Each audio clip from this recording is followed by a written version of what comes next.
thing, learning about things, or just getting to the know. And this is for entertainment purposes only. Um, hey, so just a random thing to note after watching the PDD's The Reckoning. Hey, well, I guess I have one major question first to ask about that, because spoiler alert, the first episode, when they had the charity basketball tournament that ended up to have a stampede that had people get injured, and about 9 people died. And then they said, actually everyone said, even himself said, there's a video say showing that that's how he got famous, through a tragedy. And then got me thinking, how many times we have foreseen or seen leaders rising to the top through tragedy, through loss of lives, and we just sweep it under the rug, thinking, oh yeah, they have become leaders, they're better than the evil we know. Wow, where did our humanity go? So no one was liable about their deaths, and this person went on and doing other terrible things, uh, some convicted about and others not convicted, um, others getting paid to just keep quiet. And that has a bit, okay, whatever is done, even if you're not here later on, if it's something you did and it's proven you did it, oh, that's a pun, I didn't intend for that pun, but if it is you who did it, it's still going to come to light that you've done the evil deed, and no secrets stay. This is the other thing. People doing things saying it's a secret, yet more than yourself knowing about it. And I thought when you wanted it to remain a secret, to just be in the know only by yourself. Don't involve other people. Don't tell, don't even utter part of the secret, because it will be known. Not unless you die with it, that's better. But if you say you're going to do something, just do it with your own accord. Do it without expecting any other person to keep that secret of yours. um like it's funny, some things have come out to light, or allegedly been told about our late prime minister here in Kenya. Others might have been rumors that have been there for years and years and years, even our presidents, years and years and years. uh Proven not yet, or some proof of it a bit. Then I'm saying, like, okay, they did it, and then they told, just in a hangout place with their friends, and they spoke about it, and other people heard about it and might use it. Like, we know politics is a dirty game. Whatever you do, don't do it in front of somebody, even if you say they are your colleagues or in the same party. We have seen in history that after, sometimes if you don't have the same agenda, they will use whatever they know about you against you, especially when it comes, like, next year is campaigning season here in Kenya, because the elections will be held in 2027. So it will be weird, the secrets that have happened, or the dealings, the behind the tent deals, shady deals will be exposed, and some of them have been started. They have started the campaign much earlier and exposing some things and as they say, they are truths. Hi, Mary Jenga, welcome. And Sydney, welcome. In case of any comment, you can comment below. We're talking about anything and everything here and there. What other things people try to hide, but they're not unless it's only you who know about whatever you're doing. Like, I can give you a prime example. There was a scandal a while back in Kenya. Hi, Luke,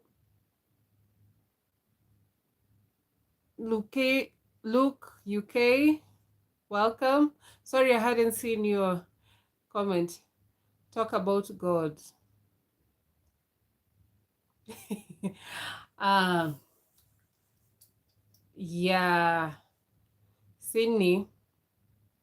I have talked about religion. You can go check on my wall and you can see my point of view about religion on that. Want to go missing? I'll treat you terrible. I'm crypto rich. Oh, I don't want to I don't want to be missing anywhere. Still love my life. Um, that's good. You love God. Yeah, because everyone have their own beliefs. So I'll leave it at that. Or just go and check on my topic about religion. Anyway, so the scandal that I was talking about, I remember there was a time bank robbery was happened here in Kenya, and the robbers could have gotten away with it, despite the fact they went home with their loot, and one of them shared with their significant other. The significant other or partner or love or girlfriend, as you can say. Hi, Sydney, I said hi. Uh, and she posted online the loot. And this is sometimes how I'm amazed how social media can really make you be or not be in touch with reality. So they posted the loot, and that's how they were traced. And I'm like, oh, if only they could have read My Life of Crime by John Keriamete, who was a gangster back in the 80s and 90s, early 90s, no, 80s and 70s. And also the book of the former girlfriend who used to be his girlfriend was called Millie. My Life with a Criminal.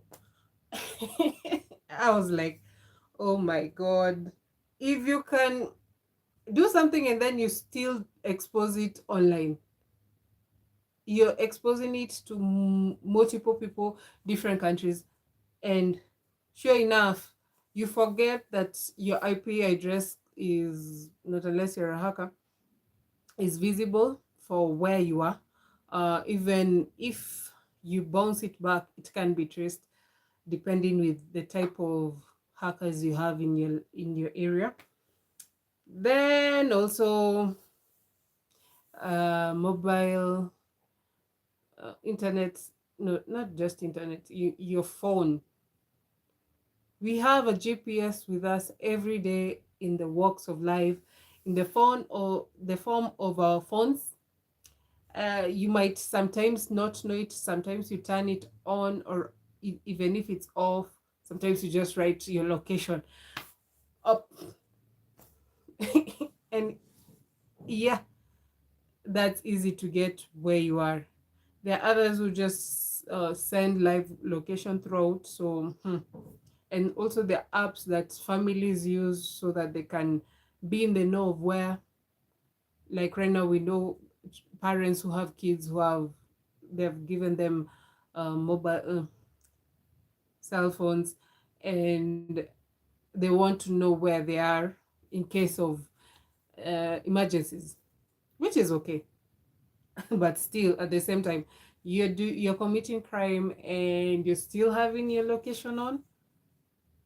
Oof. No, I'm not teaching you to be better criminals, please. I'm just pointing out there that sometimes we forget our phones are they have all our secrets, and sometimes they're not so much secret because there are other parties that are also viewing your secret. Now, be in the know.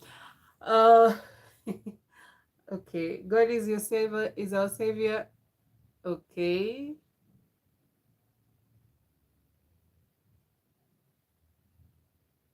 You've been sick, you've been praying to God, let me get better. Wishing you all the best and quick recovery. So that, then again, we have seen also, I don't know if it is it with coming with age that the people who are more conversant with technology are the ones who are misusing the technology sometimes. We have seen, like, which is also might be bad for them, good for us. We get to know what is happening in such areas, like in the war area. We observe reality news as what is happening on the ground rather than different propagandas in on the news networks. Like the time for Sudan, just the other day, we saw what the war effect is, and how sad it is not spoken enough about. Um, Imagine if it was the back in the days, like here in Kenya, there's a time we experienced the post-election violence.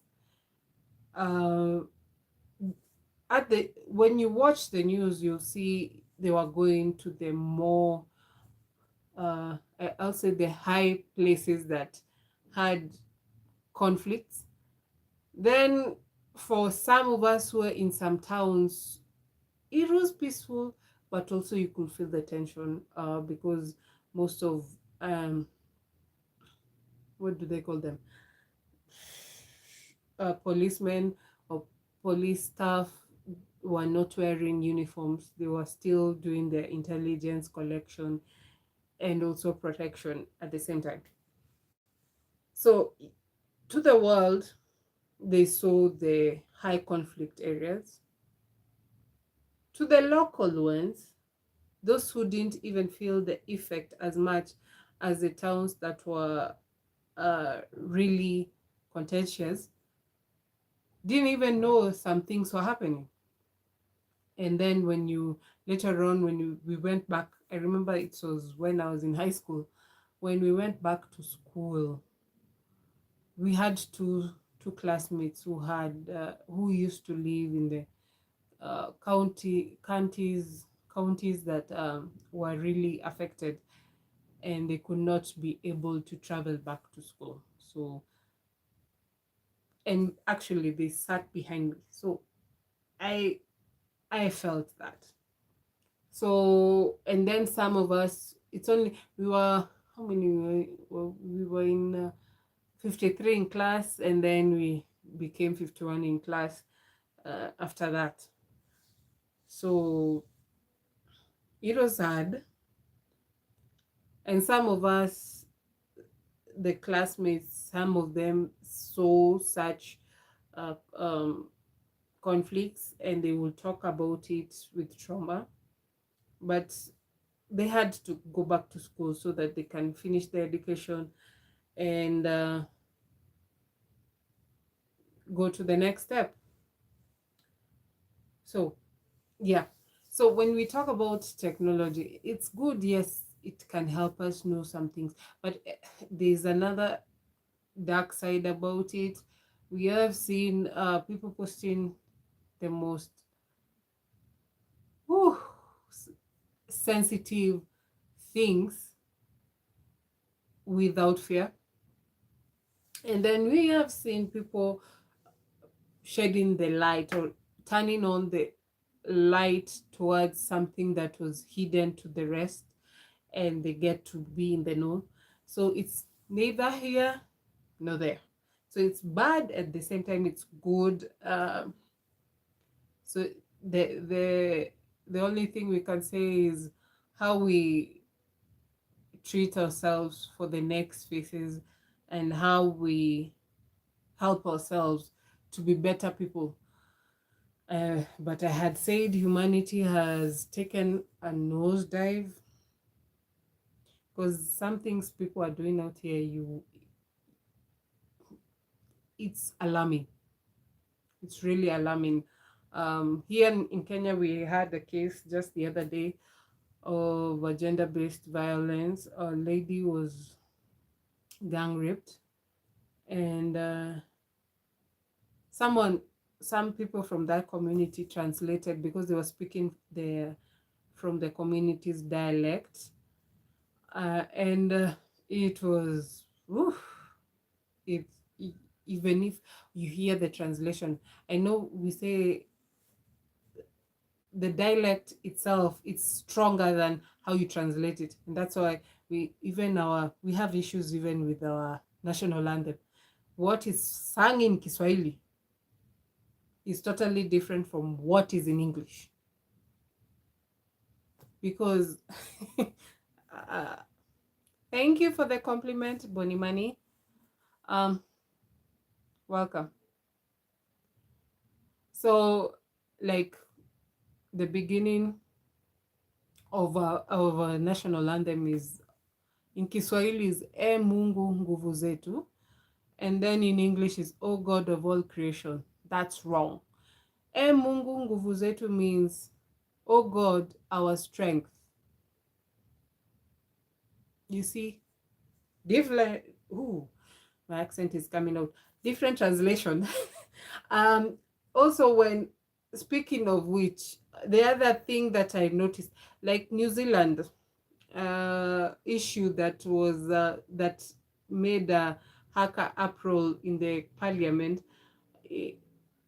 them opposing the agreement that was set aside when during the colonial times, and the translation was way off. What the people believed is not the native people believed is not what was translated, and they have been fighting for that for years and years and years up to now. And then that reminded me of the case here also in Kenya. During pre-colonial, I went through a nosedive, and you can go through that rabbit hole and be really pissed off about some things. One of them is from the Maasai community, half of me. uh, when Lenana, when the Maasai used to live up to the region of Laikipia, a very huge part. If you look at the map, Rift Valley, most of it, half of it was Maasai, and they were living there because they're pastoralist community. They moved around. So when the colonials came during the building of the railway, they wanted a particular lucrative area, and so, but there was a little scuffle, and Maasai against the British, and some perished. A lot of, as I hear, as according to the report I read, British people did lose a lot of lives, and the Maasai, because of the culture of training warriors during the pastoral nomadic way. They fight different communities, raiding. It's a long story, and also wild animals along the way. So when the colonials were fought by the Maasais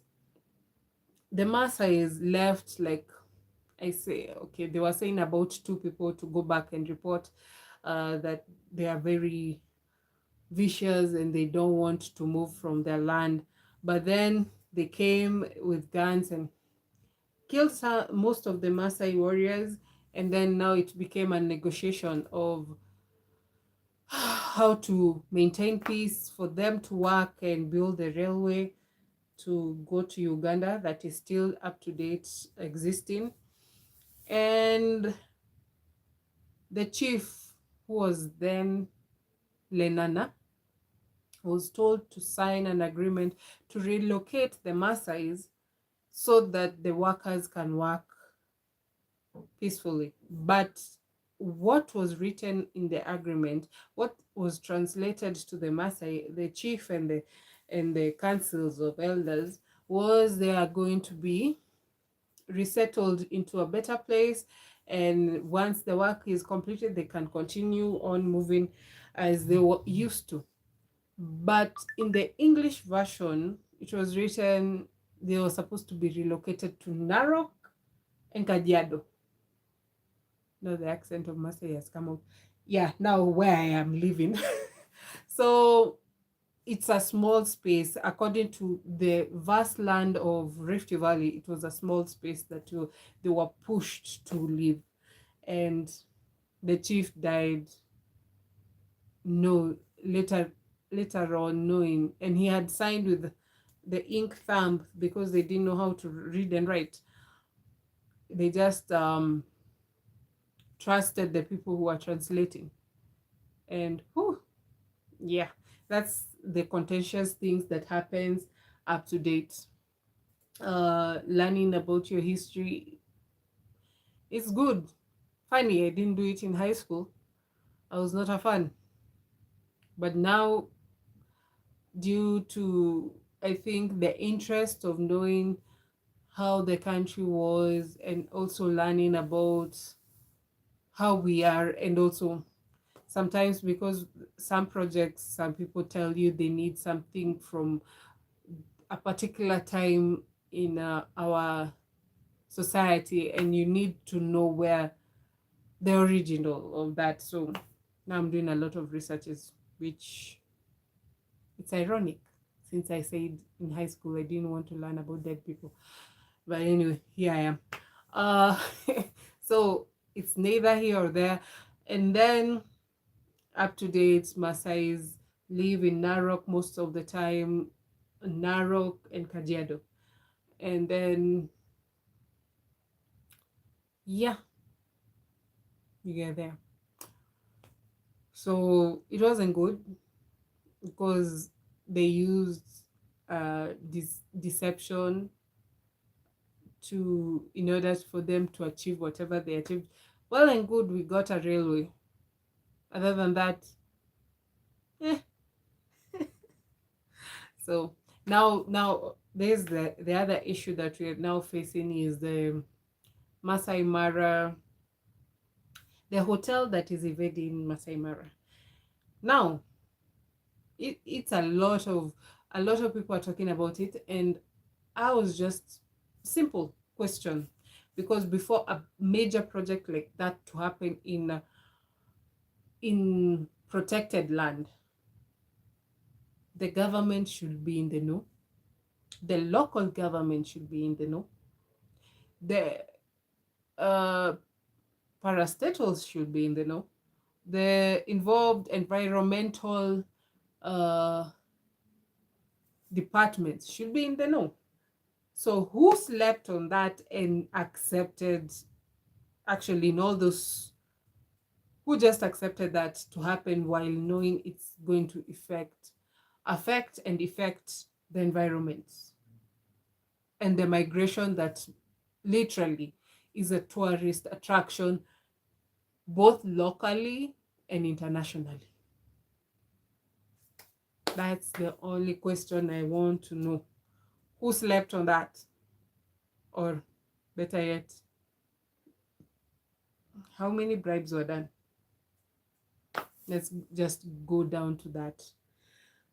But anyway, they will just now, because it's really highly contentious and it's really pissing a lot of people, both locally and internationally. Why would you do that? You as a hotelier, why would you risk your business to that point just for you to have the front seat directly where the migration happens? Why would you do that? But only them, they know. But now for them, they don't have secrets. So they told their lawyers, they told their partners, they told the people who are building. So it will be known. That's all I have for today. Thank you all who joined, commented, liked, talked. And yeah, today was just neither here nor there. Nothing is, as I say, it's good and evil, it's yin and yang. In every good there's a little bit of evil, and in every evil there's a little bit of light. Yeah, that balance. But sometimes the balance is way off. There's a lot of evil than the good. But hoping we can turn the skills into better lives and better way of how to live and interact with people. Thank you all. Until next Tuesday. Now I'm back on the same normal schedule. There's a time I was just hectic over hectic over hectic projects, which is also good because it means I'm busy, a little busy, but also good. As I promised, soon some projects you'll be seeing very, very soon. And we'll have a good time as we continue enjoying the festivities. I wish you all the best. Now, when you are around family members that you don't like and those you like, have a good time. Bye.